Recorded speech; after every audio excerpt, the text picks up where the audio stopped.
Good morning, all of the students of class 7. I will teach you geography subject of lesson 20. Human environment interaction tropical and subtropical.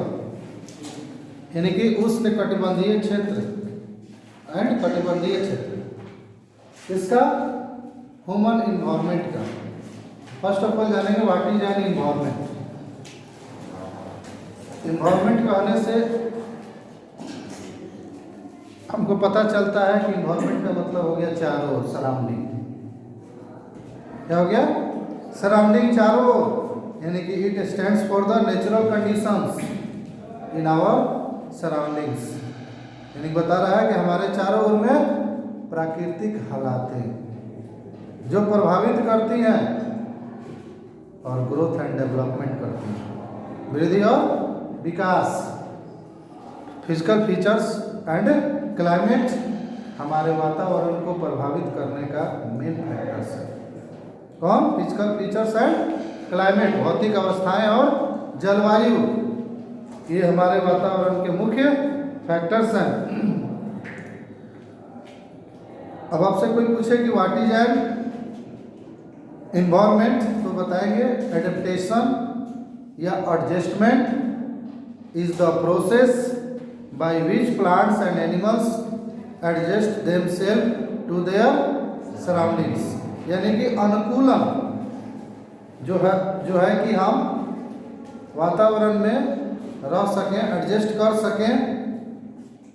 यानी कि adaptation या adjustment वह प्रक्रिया है जिसके द्वारा पौधे और जानवरों के द्वारा खुद अपने चारों ओर हम अपने आप अनुकूल कर लें, उसको कहेंगे क्या? ये एनवायरनमेंट है, ह्यूमन एनवायरनमेंट है। उसी तरह बता रहे हैं कि पौधे और जानवर भी अपने वातावरण में खुद एडेप्ट करते हैं।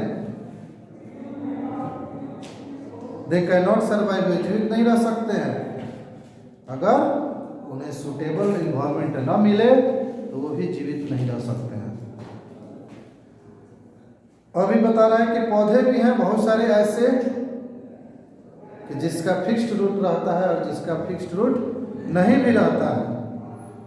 जैसे कि आप अपने वातावरण में बहुत सारे ऐसे चीज़ों को प्राकृतिक वातावरण में आप देख सकते हैं। उसी तरह मानव जाति भी है जो सभी क्लाइमेटिक रीजन्स हैं, जैसे कोल्ड है, ठंडा है, टुंड्रा प्रदेश, और कुछ ऐसे डिजर्ट्स हैं जो हॉट हैं, और कुछ थिक इक्वेटोरियल फॉरेस्ट हैं। ये अलग अलग के वातावरण है। तो इस प्रकार के अलग अलग वातावरण में भिन्न भिन्न प्रकार के पौधे और जानवर भिन्न भिन्न प्रकार के पाए जाते हैं। मनुष्य क्या है? अपने वातावरण में प्रभाव को महसूस करता है प्रत्येक जगह अराउंड ही, अपने चारों ओर, जैसे कपड़ा, भोजन, आश्रय, ये सब वातावरण पर निर्भर करता है। किस तरह का एनवायरनमेंट है, वह किस तरह के कपड़े पहनते हैं, भोजन करते हैं, रहने का घर भी अलग अलग होता है। तो इस चैप्टर में हम लोग सीखेंगे, विषय लर्न, कि भिन्न भिन्न प्रकार के एनवायरनमेंट जो है पौधे और जानवरों के जीवन को कैसे प्रभावित करता है और मनुष्य का क्रियाकलाप कैसे अलग अलग होता है भिन्न भिन्न वातावरण में। तो सबसे पहले एक वर्ल्ड में बताया है life in the Amazon basin. देखिए, जीवन बता रहा है अमेजन बेसिन का, life in the Amazon basin. Amazon basin का लाइफ बता रहा है कि आप लोग जो है ट्रॉपिकल क्षेत्र में अमेजन बेसिन को नक्शे में आप देख सकते हैं। यह जो है इक्वेटर के काफ़ी नज़दीक है। इक्वेटर समझते होंगे, just globe imaginary line divided into two parts, first part northern hemisphere and second part southern hemisphere. And ये इमेजिनरी लाइन काटता है 0 डिग्री पर। तो बता रहा है कि अमेजन बेसिन कहाँ लोकेटेड है, तो 10 डिग्री नॉर्थ और 10 डिग्री साउथ के बीच लोकेटेड है। यानी कि यहाँ 10 डिग्री नॉर्थ, यहाँ 10 डिग्री साउथ, यहाँ नॉर्थ हो गया, ये 10 डिग्री साउथ हो गया। ये क्षेत्र जो है बांटता है कि ये जो क्षेत्र है अमेजन बेसिन है। तो ये बताया है कि यह इक्वेटोरियल क्षेत्र के काफ़ी नज़दीक है, इक्वेटर के काफ़ी नज़दीक है। और फर्स्ट यूरोपियन ने अमेजन नदी की खोज की थी, जिसको एक स्पेनिश थे, स्पेन के रहने वाले थे, उन्होंने अमेजन नदी की खोज की थी। बेंसेट बेंज पिंजोन इसका नाम दे रहा है। इन्होंने खोज की थी, फ्रेंच के रहने वाले थे, जिन्होंने खोज की थी कि अमेजन नदी है ये। तो अमेजन नदी जो है ये एंडस माउंटेन से ढका रहता है, बर्फ से, वहाँ से निकलती है। एंडस माउंटेन है जो बर्फ से ढका रहता है, जिस तरह से गंगा निकली है गंगोत्री से, हिमालय पहाड़ से, हिमालय भी पूरे ठंड पूरे बर्फ से ढका रहता है और पानी धीरे धीरे पिघलते हुए जाता है वो नदी में। तो ये बताया कि अमेजन नदी जो है पश्चिम में एंडस माउंटेन जो है पूरे बर्फ से कवर है, ढका हुआ है, वहीं से वो राइज हुई है अमेजन नदी। जो इसका हेड स्ट्रीम कहलाता है मैरून